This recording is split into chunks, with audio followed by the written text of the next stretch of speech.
Good evening, my dear colleagues. Welcome to another INGED Zoom Serious Talk. Today, our guest speaker is Associate Professor Dr. Sedat Akayoğlu. Sedat Hocam is currently working as an associate professor at the Department of Foreign Language Education, Bolu Abantı Baysal University. His main research interests include computer-assisted language learning, teacher education, intercultural communicative competence, and telecollaboration studies. This evening, the title of his talk is Exploring Beyond the Walls of Your Classroom Through Telecollaboration. Thank you, dear Sedat Hocam, for being with us, and welcome again. So I'm leaving the screen to you. It's all yours. Okay, and I will share my screen first. Just a second. Yes. Oh, contact details. Yes, I have finished my presentation. Yes. Okay. Yes. Now, yes, you can see my screen. And I will also admit the newcomers. First of all, good evening, everyone. Thank you so much for coming here, for listening to me. And I'd like to thank you, Aydan Hocam, for inviting me once again. And this is my second INGED Zoom series, by the way. And thank you so much. Actually, while when Aydan Hocam invited me for this talk, actually, I was thinking of talking about the use of technology in English language teaching, because this is my expertise, and many people remember me from those studies. And actually, this was the first INGED Zoom series I attended, and it was 1.5 years ago. It was in November of 2020, and it was in Turkish. And if you remember those days, it was the first days of the pandemic. It was the first semester of pandemic, and everyone was online, and everyone was started teaching online. So my presentation was about how to make online courses more interactive, and what kind of tools you can use. But when Aydan Hocam invited me once again, I think about this once again, and I know many webinars, seminars about the use of technology in language teaching. There are many tools that you can use, Web 2.0 tools. And in my presentation in 2020, I talked about Socrative, I talked about digital storytelling, Google Documents, Padlet, Kahoot, and Vocaroo. I talked about these tools. And nowadays, I can easily see that teachers are quite competent enough in integrating technology in their language classes, and also learners are quite familiar with these tools. Nowadays, if you say Kahoot, everyone knows what Kahoot is, or Socrative, or digital storytelling, Padlet, Google Documents, everyone is using Google Documents. So I thought that it will not be quite meaningful to talk about the tools in English language teaching, but rather than that, I am planning to talk about how we can use technology for communication, and how we can use technology to provide some platforms for making our students connect with the other people all around the world. And for the outline of this presentation,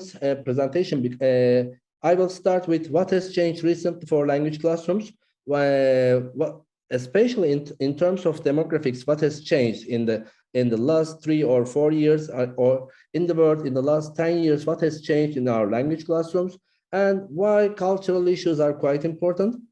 And there are many cultural issues, of course, for example, like gender issues, ethnicity, religion, or something like this. But I will mainly focus on intercultural communicative competence and social justice, because in the last 7 years, I have been studying these topics for my academic career. And finally, I will talk about telecollaboration projects. And there are some points to consider while carrying out these projects. I will talk about them. If you are planning to carry out, or if you are planning to design a telecollaboration project, what kind of things that you should keep in mind, I will talk about these briefly. And also, I will share our experiences with 2 of my colleagues. And one of them is Associate Professor Dr. Babür Nuzum from Sam Houston State University, and the other one is Associate Professor Dr. Bedrettin Yazan from the University of Texas at San Antonio, because we started telecollaboration studies in 2015. 7 years ago, we decided to design some telecollaboration studies, and our students, they are pre-service teachers, by the way, met online with the students of Babiran Hocam or Bedrettin Hocam from the United States.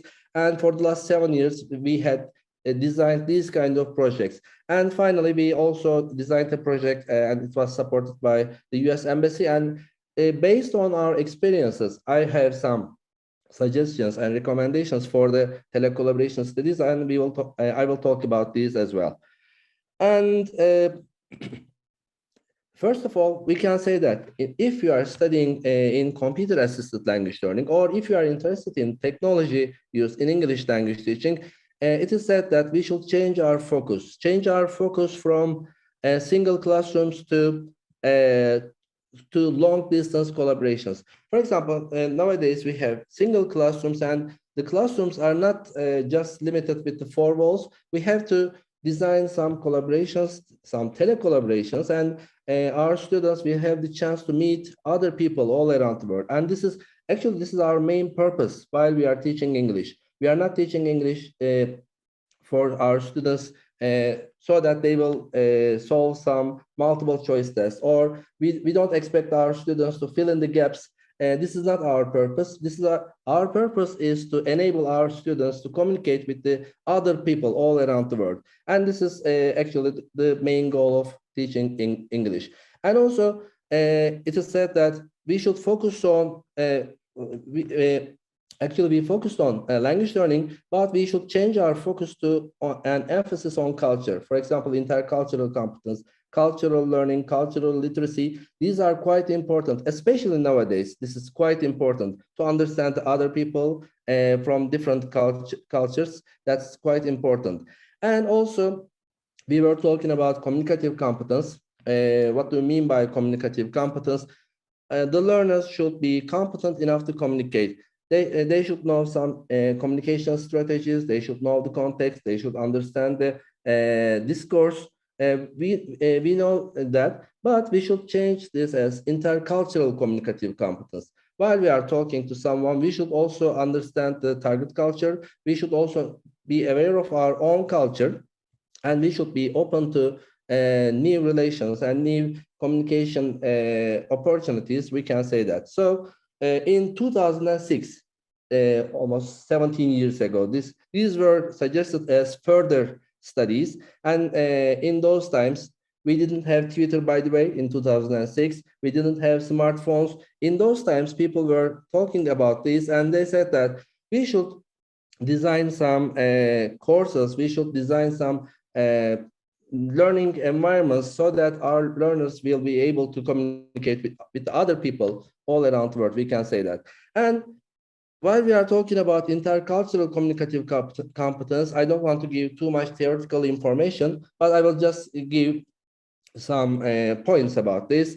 If you say that you have this competence, you have intercultural communicative competence, it is about attitudes. You should be open to new ideas. You should be open to new people, new cultures, and we should be tolerant to other people and to other cultures.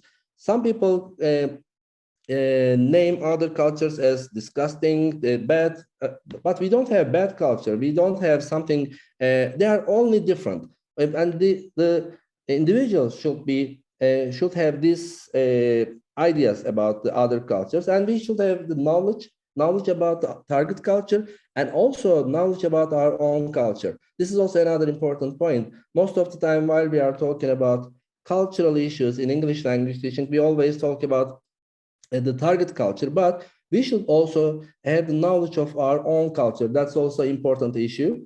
And in these telecollaboration studies, most of the time our participants notice that they don't have too much information about their own culture. They also learn their own culture as well. And the other point is that skills of interpreting and relating, they should be able to understand the other cultures, and they should find some similarities and differences between the target culture and their own culture.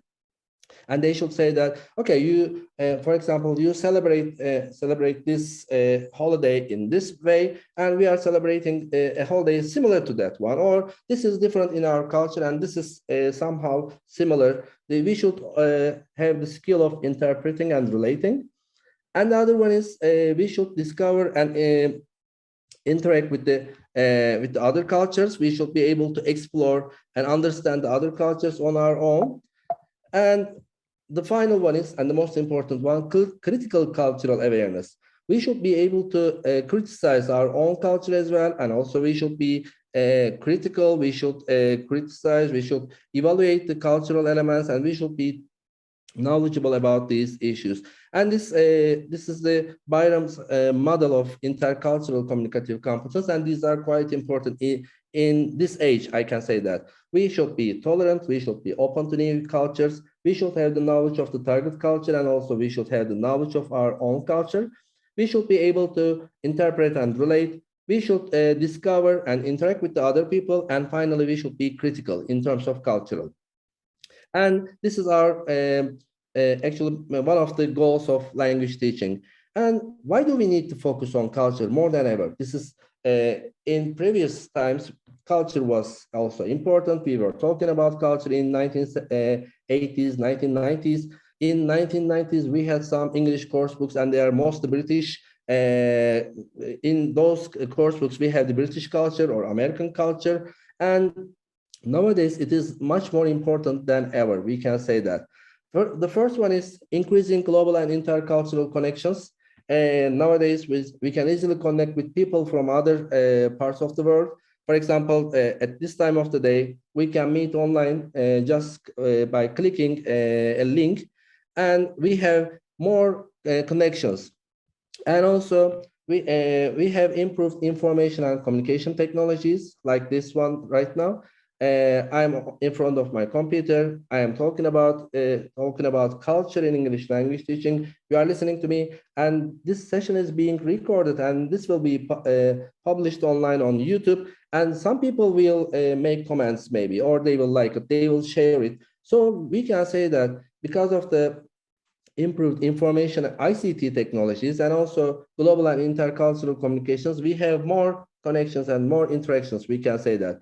And we have also super diverse classrooms. In the past, the classrooms were not quite, we cannot say this, but in today's world, we can say that the classrooms are quite diverse, and the diversity is quite important in our classrooms.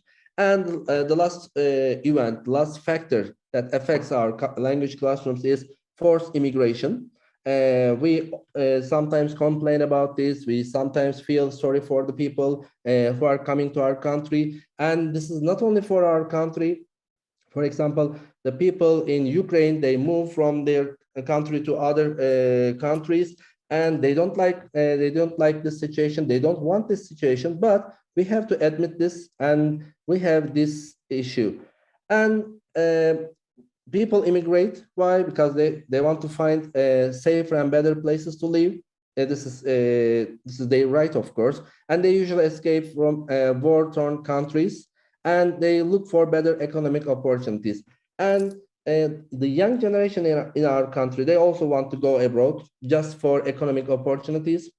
They are looking for better economic opportunities. So people, especially nowadays, they always immigrate from one country to another.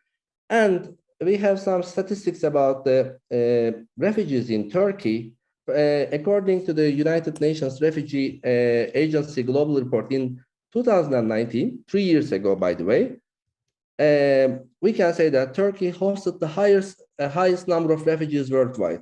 This was reported, and we have the highest number of refugees in Turkey. And also, the number of registered Syrian refugees in Turkey was over 3.6 million in 2019. In the last 3 years, you can guess the number. This is still increasing, by the way.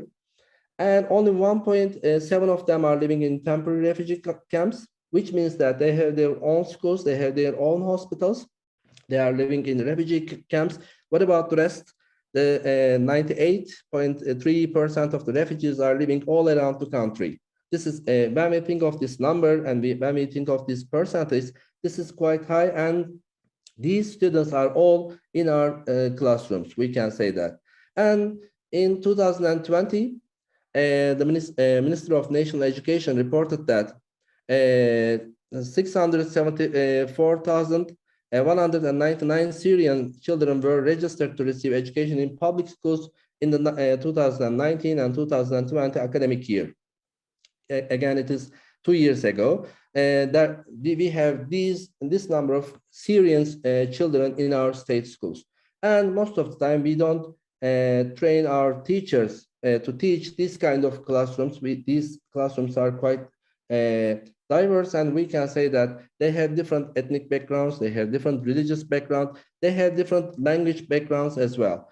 And as a result, what happens in the classroom? We have the uneven power relations, minoritized or marginalized students based on their language, race, ethnicity, culture, and nation of origin. But by the way, this is not specific for Syrian refugees, of course. For Turkish students, for example, because of their ethnicity, because of their culture, because of their language sometimes, or their religion, we have uneven power relations in our classrooms, and teachers are expected to play a critical role in promoting more equitable education services and to provide opportunities for all students from diverse backgrounds in these contextual parameters. And this is quite difficult for the teachers. And teachers with the intercultural communicative competence, we mentioned that intercultural communicative competence is quite important for all individuals, but for teachers, we can say that if you have this competence, you can better understand your students' diverse experiences, and you will understand their culture. You will find similarities and differences between the target culture and the other cultures and your own culture. And also, they can establish empathy with them. This is quite important, by the way. And as a teacher, you can create lesson plans and assignments that best suit your students' needs and interests in multicultural settings. For teachers, this competence is quite important. And in telecollaboration studies, if we are working with pre-service teachers, these projects are quite helpful for the teachers. And also in our language classrooms, as a teacher, we should challenge untruths and stereotypes. Most of the time, we have also some stereotypes, but these lead to inequality and discrimination among people. And also, all students should be provided with the necessary resources. This is not just specific for the Syrian students or the students from Iraq or other countries. And also for our Turkish students, we should provide the necessary resources. And the students' talents and the diversity should be used as the richness of our classroom. And finally, we should provide a learning environment for critical thinking and agency for social change. We can use our language classrooms for social change. And okay, we mentioned that intercultural communicative competence is quite important, but how can we develop this competence? There are some, if you had a language and culture class, if you have this kind of course, most of the time in your classroom, we have classroom readings, videos or cultural materials, discussions. What do you think about the British people? We have a video about them, and we discuss their routines, for example. Or we have some American people, we have some people from India, we have some classroom readings, videos, cultural materials, but most of the time they are stereotypes for the nations. And we know that actual interaction with the people from other cultures is much more important. And how can we manage this? This is another point. First of all, for the actual interaction, we have study abroad programs like Erasmus Plus or other common use projects, these kind of European projects. but we know that they are quite expensive for the learners, and most of the time only a limited number of students can visit other countries. Or as teachers, professors, we design some academic projects, and through these academic projects we go abroad and we meet other people from other cultures. And the last one is online intercultural exchange projects, and which is the most affordable one for us. We have this technology, and we can design these kind of projects, so we can use these projects to develop our students and our learners intercultural communicative competence, I can say. And telecollaboration projects or intercultural exchange projects, you can use both of them. What are they? Actually, it is the practice of engaging class of geographically dispersed learners in online intercultural exchange using internet communication tools for the development of language or intercultural competence. The learners, the participants should be in geographically distant places, and we will have an online intercultural project. We need internet communication tools, and our main purpose should be the development of language and or intercultural competence. We can say that we can define telecollaboration in this way. And what are the benefits of telecollaboration projects? First of all, if your students are non-native speakers, they can practice target language because they will meet other people, and they can communicate with native speakers, non-native speakers. They can practice target language, and they can gain knowledge about other cultures. They reflect on their own cultures. That's also other important point for us. And they can develop competence to critically evaluate social and political perspectives and practices. Nowadays, for example, there are some policies about the refugees, and you can critically evaluate these policies. You cannot just hate them, you cannot just love them, but you should be able to critically evaluate these policies, the governmental policies. And most of the time, we shouldn't hate the individuals, but we have some criticism about the policies. And we have these telecollaboration projects. In the past, we have these kind of projects as well. Is there anyone who remembers International Youth Service from Finland?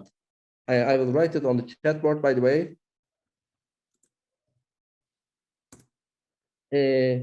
EYS, International Youth Service for Pen Pals. We fill out the forms, and we have pen pals from different countries, and we started corresponding with these members, and we sent letters, we wrote letters, and after that we waited for the letters for 3 weeks, for 3 months. We have these kind of projects, and we had some criticisms about telecollaboration project. One of them is they usually include superficial discussion topics like festivals, foods. What kind of festivals do you have? What kind of music do you like? What is your favorite food? They will talk about this, but these are quite superficial discussion topics. But in telecollaboration studies, we should allow participants to avoid engaging in challenging and discomforting subjects like gender inequality, ethnic and religious marginalization,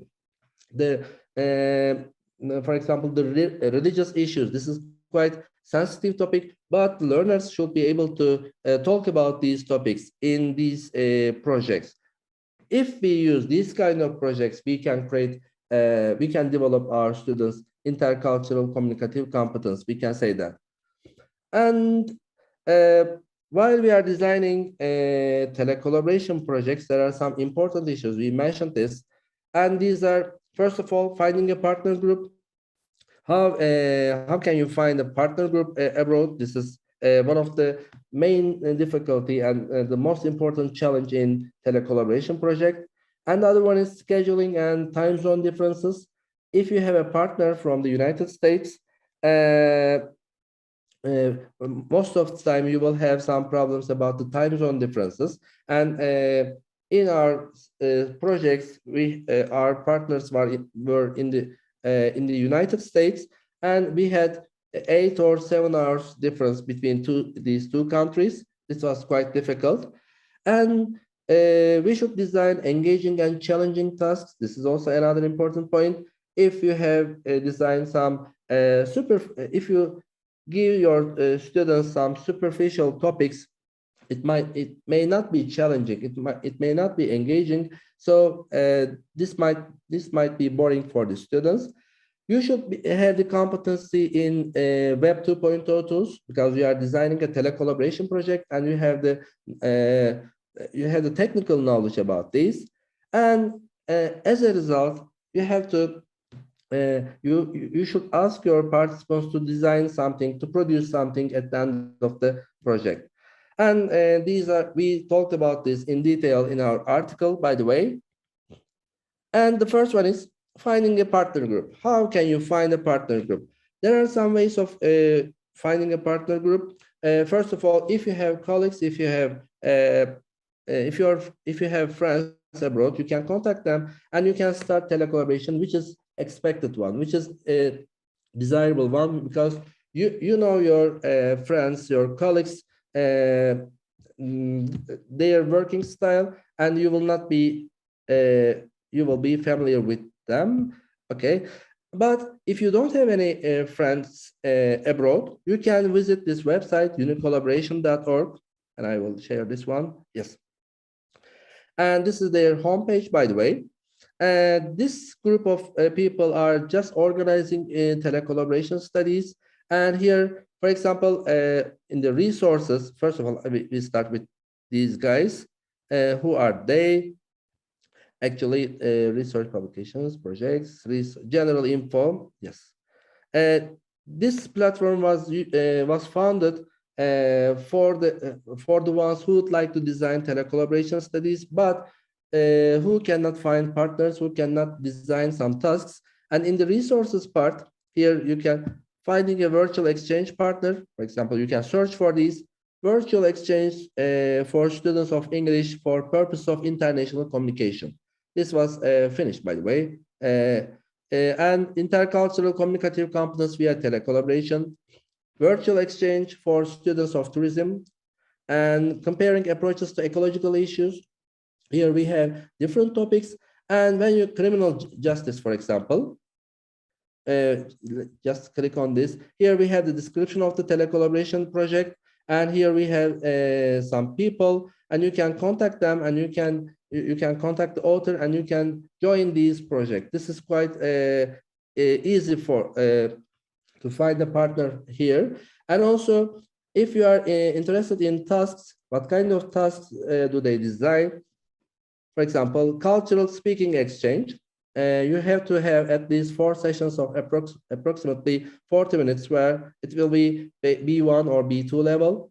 And simulation, applying for a job, an internship. Students select an ad for a job or internship in France. They write their CVs and a cover letter. And after that, we have this kind of project. Write a biographical sketch and change stories. And we have these kind of tasks, and you can search for the tasks on this page in any language. It might also be in Turkish, by the way, but we don't have any Turkish tasks on this site. And as I said, you can find partners here. They have their conferences, they have their seminars or webinars, and you can join them if you are interested in these studies. And the other point was scheduling and time zone differences. Here, as I said, this is quite important point. If we have time zone difference, and we have a huge difference between two countries, it is sometimes quite difficult, because students meet online at 2 a.m. or at 11 p.m. in the evening. So this might be a bit challenging for the students. You may not find a suitable time to organize an online event. So you should be careful about this. And the other one is engaging and challenging tasks. This is another point. Here, For example, you can give this kind of, I will just share this one. Here I have the sound, but it is so important. Here we have a poem. I don't know whether you can hear this or not. Bloody in their throats, and the boy you went to school with who kissed you dizzy behind the old tin. I don't know. Okay, can you hear the video? But this is not quite important because we have the lyrics of this song and poem. And here it's about, it is written by a refugee, and no one leaves home unless home chases you, fire under feet, hot blood in your belly. This is quite a real poem, and your students may want to talk about these points. And here we had some tasks about in our final project. For example, in this project, in STEPS project, in social justice project, our social justice project, we started with an introduction, and we asked our students, introduce yourself, introduce your daily routines, your culture, your context. How could you describe the majority cultures in your context? Do you feel that you belong to those cultures? These are quite critical questions because the students just try to explore their own identity and discuss why and why not. How could you describe the experiences of people in your context who are marginalized or minoritized in a community or broader society? And after that, the participants were all in-service teachers and pre-service teachers, and we asked this question: who are your students? Do you really know your students?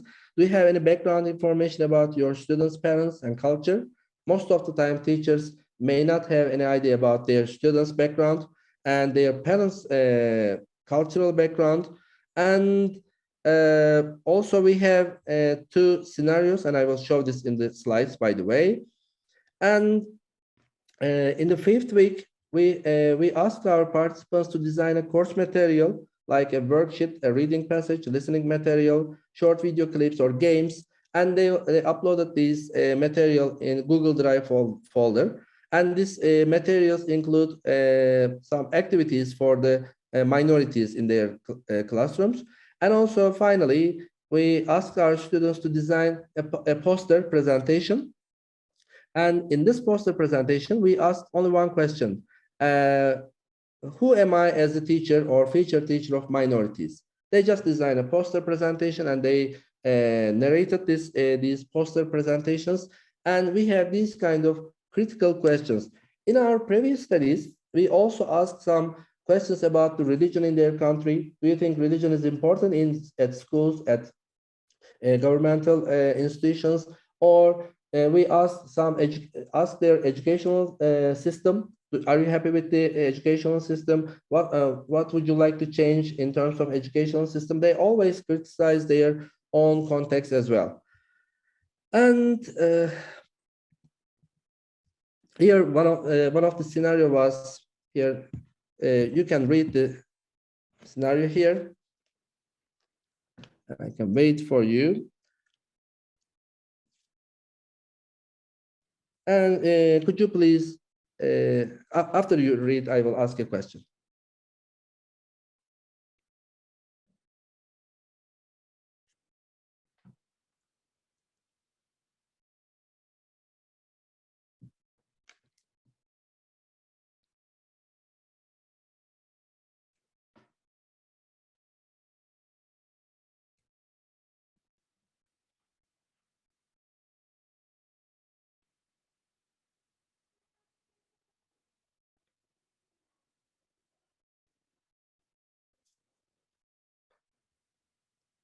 If you have read the scenario, could you please write 1 plus something?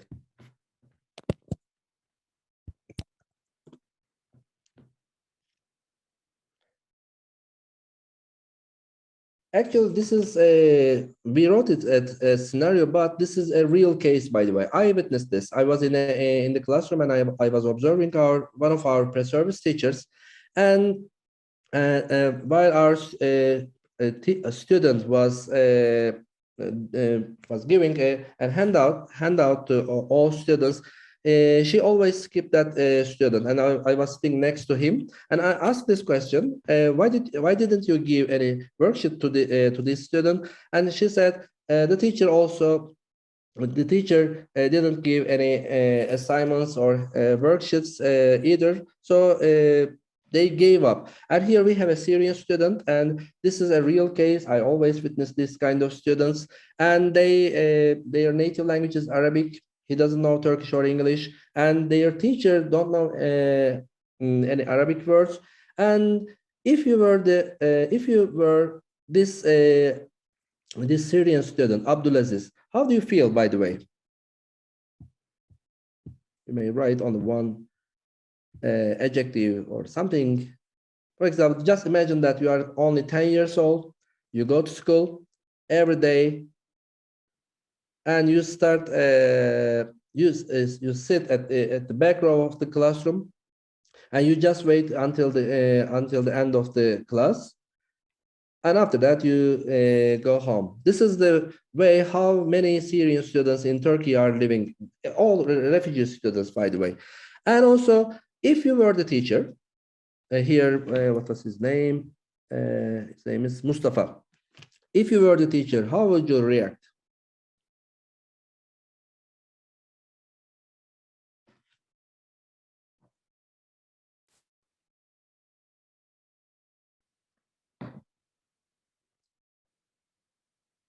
What would you do?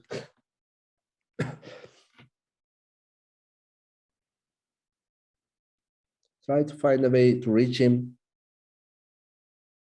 I had the same experience, Zilan Hocam. How did you manage this situation? İpek, okay. I will try different ways. Translanguaging maybe, but you should also study somehow Arabic. Head of the school, body language and gestures.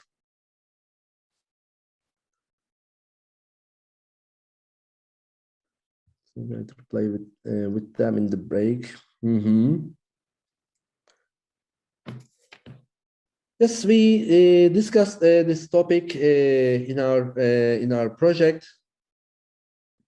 Okay, most of time body language, but at this point, sometimes the other parents complain about this. There was a student in the classroom, and the teacher always deals with that student, and we have also students in the classroom. So you have to spend you cannot spend so much time for this student, and these are quite difficult issues, by the way. And we also okay, I will move to another scenario. Oops. And this is about another student, and this is from this case is from the United States, by the way.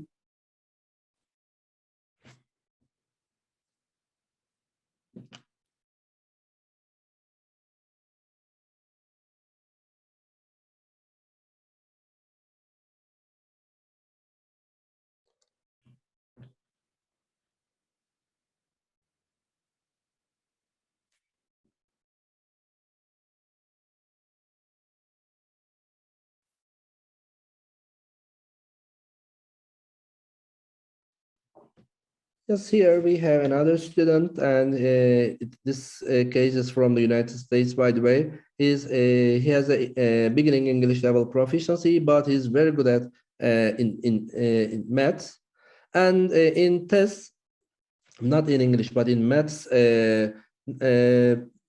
Eduardo wanted to use a dictionary, but this was forbidden, of course. How could you react as a teacher? For example, in our department nowadays, we have this problem. We have foreign students, and they are coming from Pakistan, Iran, and they don't know. They just know English and Arabic, but some of our courses are in Turkish, like educational psychology, introduction to educational psychology, or something like this. We have these courses in Turkish. They say that we are English language teaching. We are at the English language teaching department, and we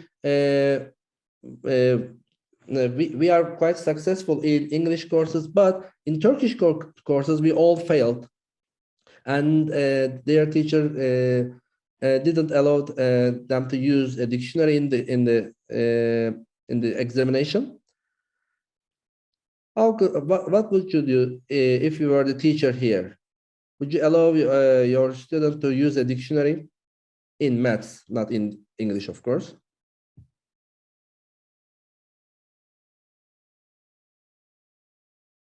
English.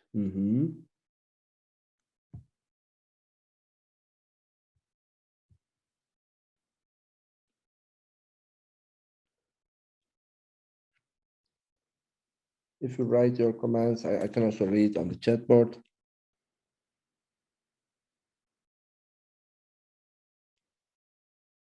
Yeah, actually, we can allow them to use dictionary because our the objective is not about language in maths course. So we should allow it, but most of them they are not. It's not allowed during the exams, and we have this problem in at the Department of English Language Teaching at our department. We can say, okay. And these are the sample tasks that you can use. They can talk about these issues, and while they are doing this, while they are discussing these topics, most of the time they feel empathy and they think twice about their own attitudes. And for the required Web 2.0 tools, if you want to design a telecollaboration project, you should find a learning management system. And you should find an asynchronous tool, a synchronous tool, and tools for material design. For the learning management system, I can easily suggest Edmodo, and I will show Edmodo interface like here. For example, this is our project's Edmodo group supporting teachers' engagement in pedagogies of social justice. Here we have members, and you can find we have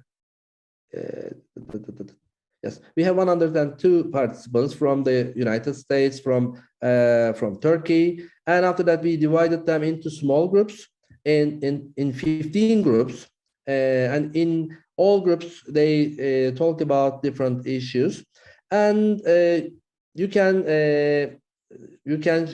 give assignments on this learning management tool, and also you can have the discussions here, and also for the synchronous communication, I can easily suggest Zoom sessions. It's quite easy to use for the learners as well. And for the tools for material design, you can suggest your learners to use Canva for poster presentations, for designing some posts maybe, or designing some worksheets. They can use Canva or something like this.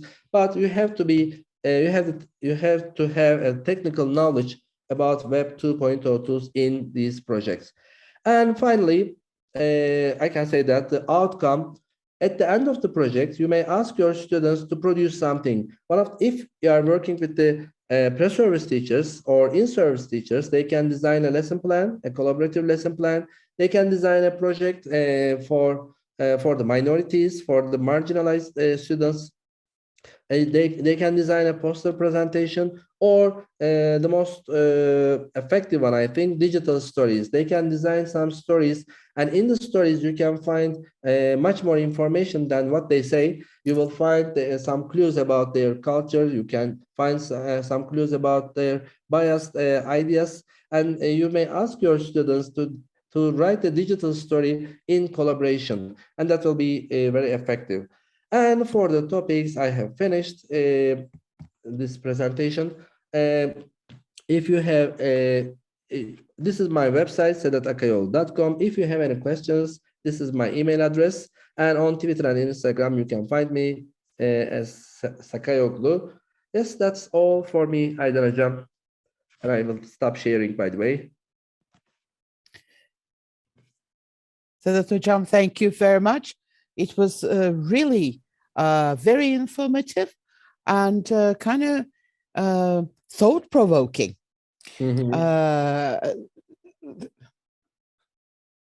I have lots of ideas right now that I would like to discuss, but of course, being the moderator, I need to know my place. So, my dear colleagues, if you have any questions or any comments, please either raise your hand or write in the chat box. That in order to give you some time to think and then maybe raise your question, I will take the first question, if that's okay with you.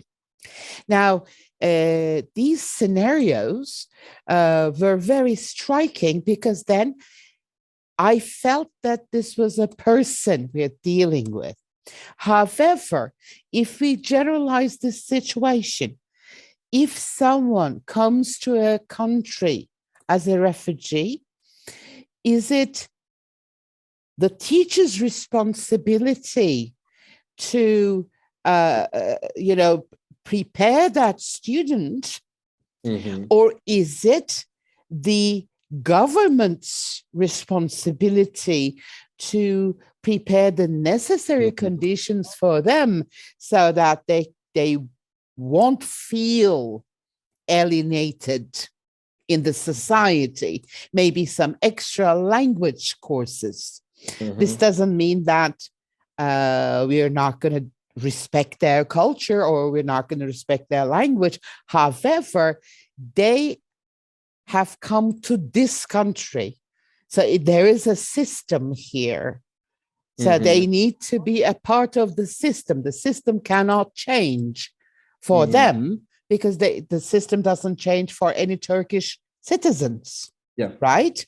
So if we're talking about, for example, Eduardo being given a dictionary in the exam, everybody should have that chance. Yep. Don't you think so? So my question here is, of course, I just couldn't keep my mouth shut. My question is it the teacher's responsibility to deal with this highly stressful situation? Because there are 30 other students in the classroom that he or she has to deal with? Or is it the higher authorities' responsibility? It's maybe a government, the ministry, I don't know. So what do you think?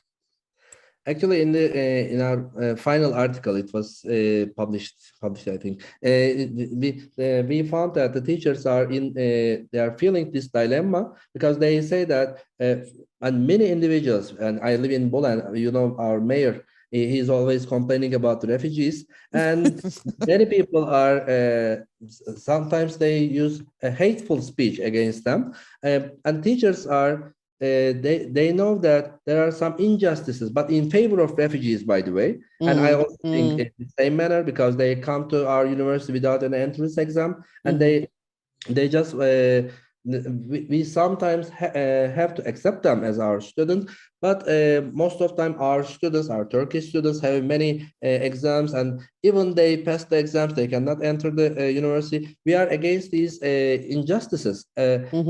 But this is not about individuals. We should know that for example, in our example, in Abdulaziz's example, it was only 10 years old child, and he doesn't know anything about this. He doesn't know anything about the war. He doesn't know anything about the educational system, but he is experiencing this trauma. And this is not only for refugees, I think, because this might be a problem for the Turkish students if they have some socioeconomic problems, for example, or economical problems.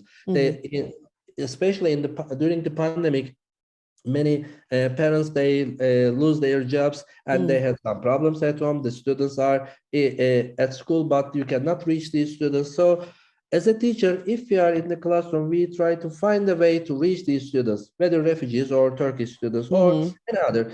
A student may be ethnically, a student may be marginalized because of her or his ethnicity. That's also possible. We also experience this. And we have to try to find a way to reach that student. That's our responsibility to some extent. But you are quite right. This should be considered by the government. But this is how the teachers feel in this situation. We ask these teachers, in-service teachers and pre-service teachers, and they all say that, okay, we are against the policies about the refugees, but on the other side, from the humanistic perspective, we should do something. For example, for the teachers who are working in Urfa, they say that we have, for example, in a classroom, if we have 30 students, 25 of them are Syrian students, 5 of them are Turkish students. So Turkish students are minorities in that classroom. Yeah. So we have these kind of situations as well. So as a teacher, to some extent, we have to do something, but in the big picture, we can say that this is actually governmental policies, as you said. Yeah. I think I totally agree whatever you have said, but what I believe is I think we are expecting a little bit too much from teachers. I mean, they have a load of work that they need to cover. They have crowded classrooms. And in addition to that, they need to deal with individual needs. And then, of course, they feel either exhausted, burned out, or, they start hating their profession. Yeah. Because, I mean, how much can you expect from a human being, right? So, yeah, that is a very, I don't know, deep topic to discuss, maybe. And while we are discussing, by the way, as the facilitator and project designer, we asked the question, how do you feel if you were Abdulaziz, if you were a Syrian student? We expect our participants to feel empathy about this guy. But throughout the discussion, we noticed that the participants feel empathy with the teacher. The teacher is in a very bad condition. I feel the same. Yeah. I feel the same. We are talking. We are writing from the eye of Abdulaziz. But if you think of from the perspective of the teacher, this is also quite difficult. So they started to feel empathy with the teacher, not the student. Yeah. That's right. Hocam, Serdar Hocam says, what kind of topics are popular except from social justice in these kind of projects? Okay. In these projects, we actually focused on translanguaging, for example. How do they change their language? And I can just share my screen and I can show our just the topics. Publications here, for example, Teacher Agency for Social Justice. How can teachers change this situation? How do they feel in terms of their roles? Or also, this one was the article I mentioned, by the way, teacher candidates, ideological tensions and metaphors about Syrian refugees in Turkey. In this article, we talked about their ideological tensions and also translingual negotiation strategies at work, how they negotiate, if there is something misunderstood, how do they solve, what kind of strategies do they use, and also again translingual negotiations strategies at telecollaboration as translingual contact zone. Here I can say that cultural identity construction, this is also another point, and intercultural competence. Usually these are the main topics that are discussed in this field. And in TESOL, social justice is one of the most important issues recently, and TESOL Quarterly will publish a special issue on this next year. And this is a problem for not only Turkey, but for all the countries in the world, I can say that. And if you focus on social justice, it will be enough for now. And after that, you will find other topics as well. Okay, thank you very much. Serdar Hocam, Sibel Hocam also has a question, but I lost it. Wait a second. What was the greatest challenge you have experienced during the project? Motivating the participants, I can say that, to make them write something. I ask them to write something to discuss the issues, but sometimes they have some communication problems. As I said, we divided them into small groups because there were 100 students, and it will be a chaos if they all started talking, and they will lose the focus. We divided them into groups, and their partners may not write responses. For example, our Turkish students write an essay. She or he spends a lot of time writing that essay, and she or he waits for 2 days, 3 days, 4 days, and she didn't get a response. This is quite demotivating for the learners, for the participants. You cannot control them most of the time, especially the partner group. You cannot, I just write to Babiran Hoca or Bedrettin Hoca, this student is not writing, please, can you get in touch with him or her? This is the problematic issue and most challenging part for us. So this was a voluntary project. Yeah. It was voluntary. So if students were not interested, why did they volunteer? Actually, they wanted to join. At first, they are quite motivated, but in time, they have to write something. They have to produce a poster presentation, for example. And our participants were fourth-year students. They had practicum, and they were also studying for KPSS exam. And sometimes they had difficulties in finding a suitable time. And also for the online meetings, they cannot find a suitable time for both groups. This was also challenging for us. I see.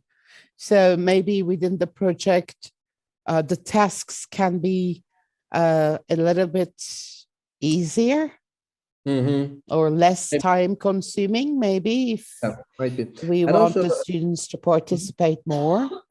Yes, and in this age, we always expect an instant response.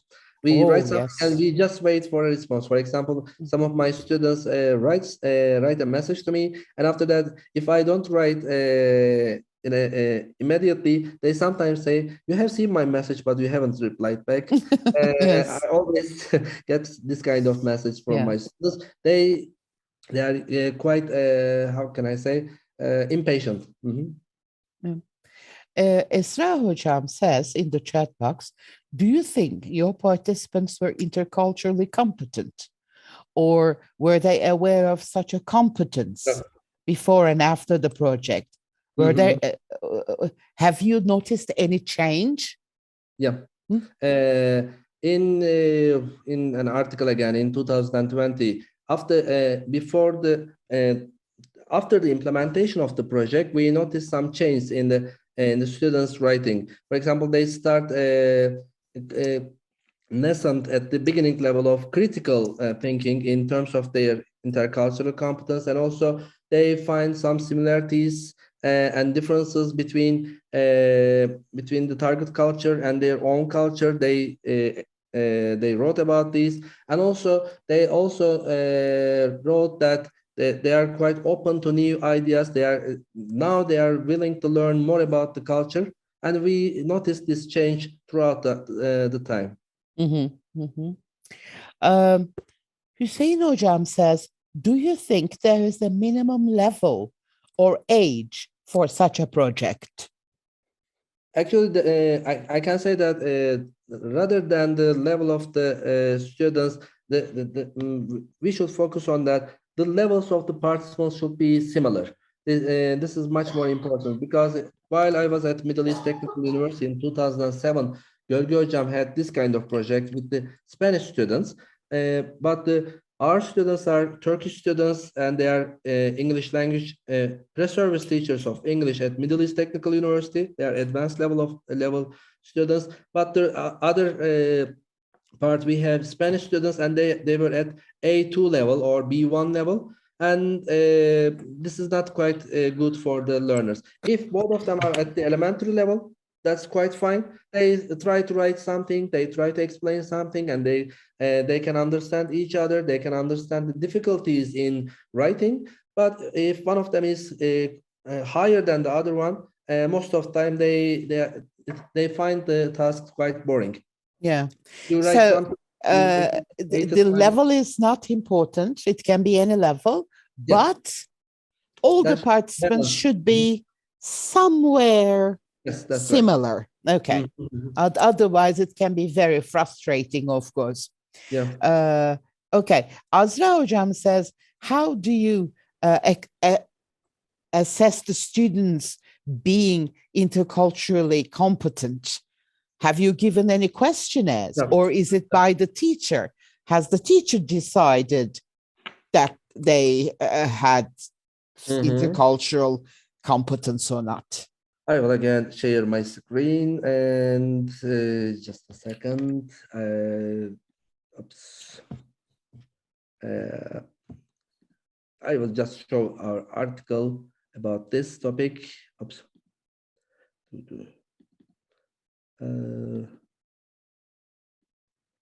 Yes, this one. Yes, this one. We published this article in Recall Journal using Telecollaboration to promote intercultural competence in Turkey and the USA. And in the findings,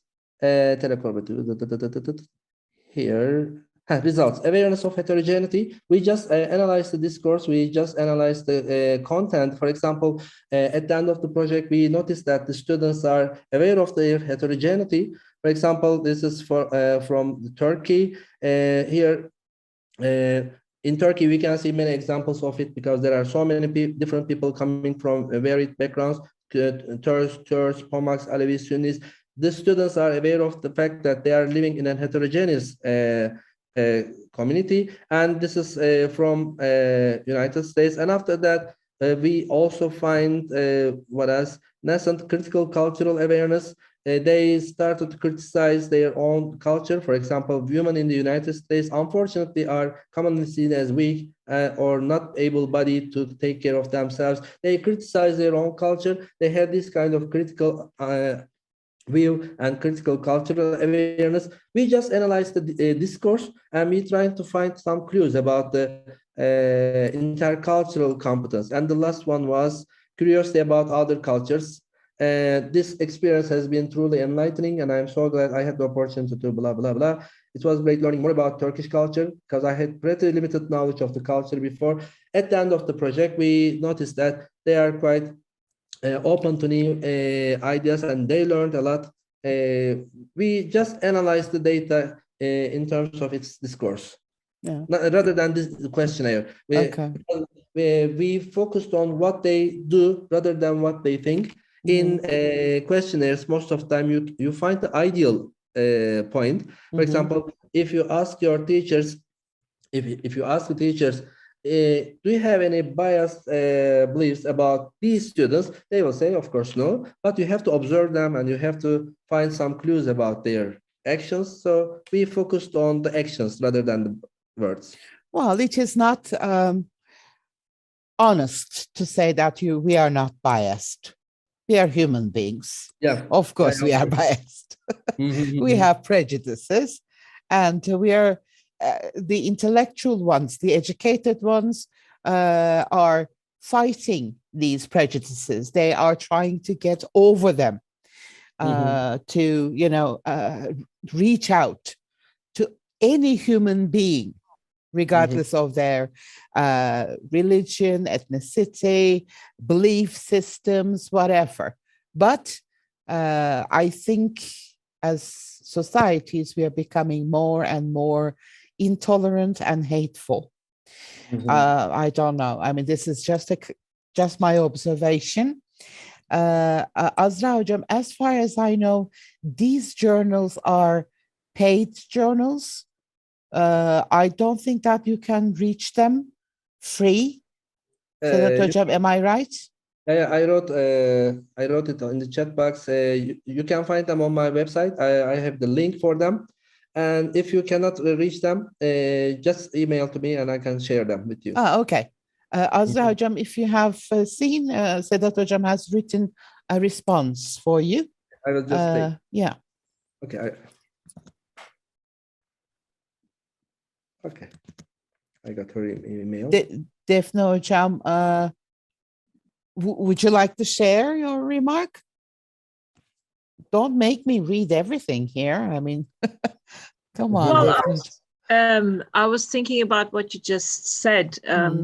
We're all biased this way or that. We were brought up with it. We may know that we are biased, but I find it hard to know the exact point where I am biased. Do you see what I mean? Yeah.